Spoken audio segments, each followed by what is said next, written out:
Welcome to Promote, Profit, Publish. I'm your host, Juliet Clark, and we have another really amazing guest out there today. So, for you who want to know about pricing and how to talk to buyers, potential buyers, how to sell, basically, hang on. But before we go there, I want to remind you guys to go over and take the Promote, Profit, Publish quiz. You can find that at www.promoteprofitpublishquiz.com. Find out if you're ready to publish, because it's not just about writing the book and slapping it up on Amazon and hoping it will sell. It's about writing the right book and building the audience that will not only buy the book, but buy your products and services. Remember, that book is a loss leader. It's not your big money maker. And also, if you'd like to see the videos of these podcasts over on YouTube, go over and follow us, subscribe at superbrandpublishing.com. So today's guest is Patty Block, and in 2006, Patty founded the Block Group to empower women business owners who are experts in their field. As their trusted advisor, she brings a unique perspective, having experienced and solved many of the same complex issues women face as leaders, as moms, daughters, and sisters. 62% of women rely on their businesses for their primary income, yet 88% of these businesses generate less than $100,000 in annual revenue. Having seen the same struggles time and again, Patty teaches women how to shift their mindset and build confidence to generate more revenue with less stress and reimagining pricing and selling. She's a firm believer that when women earn more, everyone around them benefits: their staff, their family, their community as well. Her life journey, the good and the bad, allows her to course correct clients by leading and advising with compassion, empathy, and quiet resolve. And she is really quiet, you guys. That's pretty funny. The result is a partnership of unbiased for game-changing results. Unbiased accountability, helping women position their companies financially, operationally, technologically for game-changing results. Patty raised three fantastic kids, all who have launched their own careers and also work in Patty's company. She's essentially raised her own workforce. Well, that's smart. I'm trying to do that. Clients often refer to Patty as their business therapist and secret weapon. By establishing long-term relationships and serving as a strategic sounding board, clients experience direct benefits to create real and lasting change, turning roadblocks into building blocks. Welcome, Patty. Thank you. I'm glad to be here. I love that, turning roadblocks into building blocks. Why did I get the last name Dillon or Clark and not Block? Like, I never understand why people get really good names they can use in their business. Well, there's that, and it also lends itself to graphics so well. So I use blocks in everything. Oh, wow. See, what do you do with Clark? What do you do with Dillon? Like little Irish people or something? Leprechauns? I don't know. But that's really great that you have that. So let's talk a little bit about the reason I wanted you on the show is we have so many women out there who are listening, and they really undervalue their programs, products, and services. Can you talk a little bit about that? What's behind that, and how do you get people to transform that? You bet. And it's something that I've seen for years and years. And at first, I didn't recognize it. So I founded my company in 2006 and wanted to be that resource to empower other women business owners. And I understood and understand a lot of the challenges that we deal with and the competing priorities. So I started seeing these trends, one of which was we undervalue ourselves and we consistently underprice our services. And I wanted to understand that better. I started asking specific questions of my clients and colleagues and doing specific market research to understand that better and where I could fit in helping them change their thinking. And that's how my programs were born, is to fill that need. And part of that, I realized early on, it's not a skills issue. As women, we soak up all kinds of information and we are very open to learning new things. So we can learn those skills very quickly and put them to work. The challenge is it's a mindset issue. And we have to change our thinking before we can have the confidence to use those skills. So that's what I recognized and started working on. And I think part of it is the way we're raised in Western culture as women, as girls, certainly. And I know that in my family growing up, there was a lot expected of my brothers and very little expected of me. And yet, I was a high achiever. I am a high achiever and very ambitious and driven. So I achieved at the same levels my brothers did, but it was a different expectation from my parents and my community. And I think that is part of what plays into if you're not raised to be the quote breadwinner, you don't think of yourself that way. And a lot of women start their businesses and generate income in addition to what their spouse is bringing in. And I know because I've been a single mom, I didn't have a spouse. There was no second income. So it all fell on my shoulders. And that's a very different mindset. So I think that's part of the challenge for us as women is how we're raised and then how we move forward in our relationships and how we think of ourselves. Yeah, how interesting. Because I grew up with all girls and very high expectations about, everything we did. So very interesting with the difference between boys and girls there. Um, so when we're as women, I think we tend to undervalue ourselves a lot. I know in marketing, I copyright, but I have a really difficult time copywriting for myself. I actually write it and hand it off to my copywriter. I think that's sort of the same thing. It's really hard. We, as women, we don't brag about ourselves. We don't value a lot of things that are intrinsic with us. So, how does that relate when we go out and try to price ourselves? So there's this misunderstanding about what I'm worth, quote unquote, right? So I'm not charging what I'm worth, or people aren't paying me what I'm worth. And I kind of bristle at that because it's not about what you're worth. Everyone has inherent value. It's about building value in the mind of your buyer, finding your ideal buyer, building value, what I call perceived value, and helping your prospect understand how you can help them and what kind of results you can achieve. So that's really the twist on the old way of thinking, which is I'm not charging what I'm worth. The other thing I'll say is we have a saying here in Texas where I'm based. It's not bragging if it's true.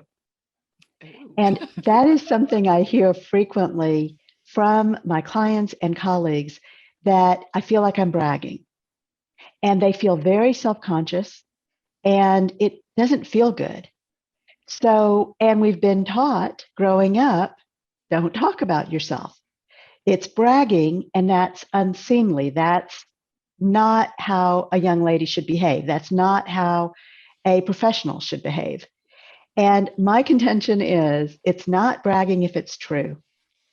And one of the things I recommend, and exactly to your point of it's really hard to write about yourself or sometimes to speak about yourself, one of the exercises I recommend for my clients is have a trusted advisor, someone like me, or a trusted colleague who knows you and knows your company, and ask them to write all the things that are valuable in the service that you provide for you. And then you do that for them. And you'll be really surprised because they'll pick out things you would never have thought of. So, for example, your relationships, your contacts and connections, those are of tremendous value. You are making connections for your clients. You've already vetted those people or those companies, and you're saving your client time, energy, and a lot of frustration. So that's a huge value, but we don't often think about talking about that or including that as part of the value that we bring. So that's what you'll find if you do this exercise with somebody that you trust. It's they will pick up things that you wouldn't have thought of. Mhm. And that can be really valuable. Absolutely, absolutely. And back to that not bragging thing. I remember my father growing up used to say about people he heard bragging, he would turn to us kids and say, if you have to keep telling people how good you are, maybe you aren't that good. And that kind of has stuck with me as well on that. Now, there's another thing that you indicated when we were putting your quiz together that you hear a lot too from women is I'm charging what the market will bear. Talk about Yeah. that. Yes. So, unless you've done extensive market research that's very recent and you've talked to exactly the right people, you really have no idea what the market will bear. And that is old school thinking. And part of what I have observed over all these years is that we've inherited a corporate model. It's male, it's white, it's very focused on how things work in a large corporation. Mhm. And it doesn't necessarily fit. It's not cookie cutter, right? Yet we've been taught it is cookie cutter, that if you follow this model, this old corporate model, that it's going to work in your company. And my experience is it doesn't. Mhm. So it also doesn't use the gifts that we as women have. We're very intuitive, we're very perceptive, we're very creative. We soak up what we're learning. And that old corporate model doesn't value those things. So having a new way to look at your business, and again, part of this mindset change is an important part because doing it the old way really doesn't work that well. And there are new ways of pricing, of selling, of providing your service that are much more effective. And that's really what I teach. So, going back to the idea of the quiz, one of the reasons I'm so interested in that whole concept is because as women, we do undervalue ourselves and we tend to avoid Mm. things that are uncomfortable. So, talking about our pricing is uncomfortable. Talking about ourselves is uncomfortable. Talking about an ideal buyer, even defining an ideal buyer, and then going through a sales process is very uncomfortable. And because of that, we tend to avoid, Mhm. which means our companies don't grow or they don't grow at the rate that we'd like them to. We're not bringing in as much revenue as we could. And that means that we're limiting everything that we want to build. And everything that I talk about is about building value in your company. So that's really the key is how do you build value? It's not just with pricing, but it starts with pricing. Yes, yes. Patty just said something important there that I'm going to bring up that Patty and I have been talking a lot about the last week or so. Is the ums? Do you like all the ums there? The when we brand and we market, and there's a difference between marketing and sales. Quite often, that branding expert gets into the essence of Patty as the head, the entrepreneur, the face of the company. And while that's really important, what's even more important is finding out the face of those buyers, building who, knowing who you are, but also knowing who those buyers are that appreciate that value and learning to replicate it. Can you talk a little bit about that? Why that's so important in selling? You bet. And you make an important distinction. I talk about the difference between marketing, business development, and sales. So let me make that distinction first. So, marketing, in my view, is about raising visibility, and it has a place, and sometimes it will generate leads. But marketing is a very misunderstood, in my opinion, that people feel as though if they market more, their business will grow. And it typically doesn't work like that, especially for the women that I work with who are largely technical experts in their fields. They're CPAs and attorneys, and I have one who is a biomedical engineer and a human factors expert. And so people that are really at that expert level, but they may not know how to run a business. Mm, They're an expert in their field. And a lot of times they've come out of corporate. So they Yes. don't really know how a small business can work well. So I help them with all those different aspects. So business development is building relationships. And as women, we do that really well. However, we tend to do that well using our intuition, our perception, our ability to connect people. And then we stumble when it comes time to close the sale because that's uncomfortable asking for the sale. And we tend to avoid it. So we kind of beat around the bush and we just kind of, you know, we, we don't want to directly ask and we don't want to seem pushy or salesy. Hmm. So we spend a lot of time on business development and marketing and not enough time on finding our ideal buyers and then helping them understand the value that we bring. So, to your question about shifting mindsets, your buyers are already segmented and they're already shopping. So, I use the example of there's Walmart, Macy's, and Neiman Marcus. And you can buy a blouse in all three of those stores. But which woman shops in which store depends on her values, what she finds important and meaningful, how much money she has to spend, what the occasion is, how important she thinks that is. You know, if she's going on national television, she may want to spend more money on an expensive outfit. So those shoppers are already segmented by where they shop, and so are your buyers. So that means your job is figuring out where those buyers are and then having those conversations to develop the business, to build those relationships. That can start with marketing, goes into business development, and then becomes part of your sales process. So, again, the building that value in the mind of your buyer is a process. And it's a process that I teach because it's not simple and it's not what we've learned previously. Yeah. And that also could mean having a deep dive conversation or analysis of what are the different values of those different buyers as well. Because I mean, if you look at me, my mother-in-law used to drag me off to Neiman Marcus, and I always would come home calling it needless markup.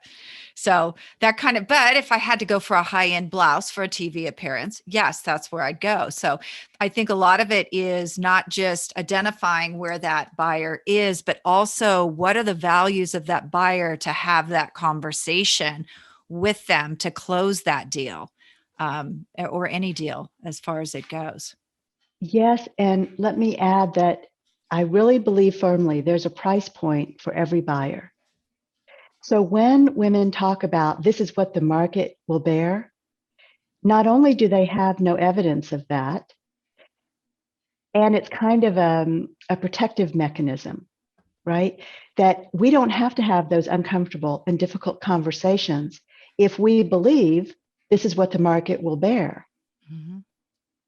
The problem is that keeps our company growth stunted. And it's really not a factual or true statement.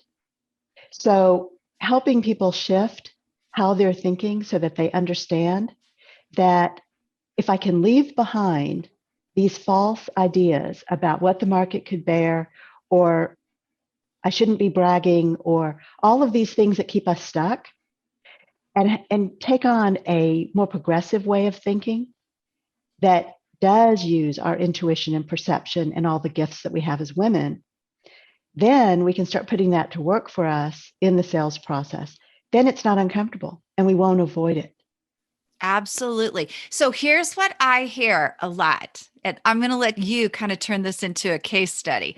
I'm sure you get the same people who come in and they say, "I have a product I'm selling at $3,500 and nobody's buying, so I'm going to reduce it to 2,500." And then, oh, people aren't buying it at 2,500.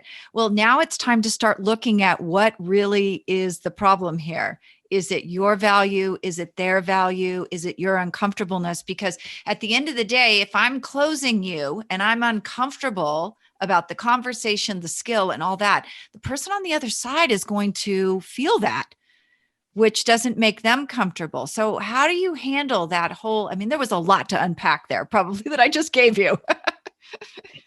There's a lot to unpack, but it's a great question. And it is something that I see and hear all the time. There's a tendency to offer discounts even when no one's asked for a discount. Mm. And I have to say, years ago, I found myself doing it. It's not just having the knowledge doesn't keep you from doing it, right? I knew it was not the right thing to do in the moment, but I did it anyway because it somehow felt safe or safer to be offering that discount and to lay the blame at the doorstep of, oh, I priced this too high. Mm-hmm. And I've had plenty of programs that I couldn't sell. And I wondered, I know the content's really good. I know my stuff. I know I'm a good teacher. Why isn't this selling? And the simplest answer is I priced it too high. But the truth of it is I wasn't finding the right buyers. Mm-hmm. And that's the exercise that is so important that is overlooked, is not only, as you said, finding your buyers, but then building perceived value in their minds, helping them understand all the ways that you're going to help them. So in my case, I only work with service companies. So no one comes to me with a product. They come to me with a service, Mm-hmm. which is really tricky because with a product, you have a supply chain and you have expenses, and you can actually do a calculation of how you're building in profit. When you're selling a service, you have none of that. And so one of my clients asked me, am I putting a price on my head? Is that what I'm doing? I'm saying this is what I'm worth. And I said, no, not at all. And I had that conversation about it's not about what you're worth. It's about finding your ideal buyer and helping them understand your value, and not just your value, but your staff, your intellectual property, all the ways. And as I mentioned, your connections, all the ways that you can help and bring a solution to them and get great results. And all of my clients have a track record. So they can use case studies, or I teach them how to create what I call reference stories that are like mini case studies, but they're more personal. Mm-hmm. So they're about people. But that's the whole concept of building that relationship with your buyer so that you don't have to feel like you're bragging. You're sharing with them how you can help. And all of my clients have a very deep sense of serving others and wanting to help and finding innovative ways to do that. So to your point exactly, there's a real misunderstanding of how we can be successful in our businesses and what it takes to do that. And part of that is shifting the way you're thinking so that you can leave those old ideas behind. Very good. Well, Patty, this has been really great. I understand you have a gift. We don't quite know what this gift is, so it's going to be a surprise gift. But where do we go to get this gift? So you can go to my website. It's theblockgroup.net. And we will also have a quiz, and that is at womenbuildvalue.com. Fantastic. Well, thank you so much for being on today. I hope this was really illuminating for you women out there who really struggle with this. And Patty has some great courses and resources to help with that. You have an entry level course that is online. Tell us a little bit about that and how it might help them. I do. My signature course is called Value Driven Pricing, and it's an online program that also has a group coaching component so that I can help you customize and answer questions, and we can workshop together as a group. So it's not only to shift your mindset around pricing, but then also how to help you develop your pricing model and actually calculate what you want to price and to experiment with that. So again, no cookie cutter approach.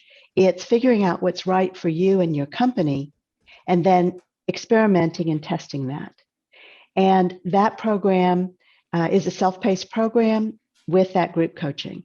So there's that. And then I have a second program called Painless Selling to Ideal Buyers. And that is, they fit together, pricing and sales.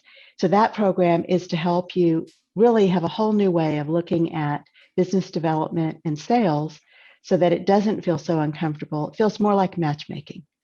Great. Thank you so much for being on today. Thank you. This has been great.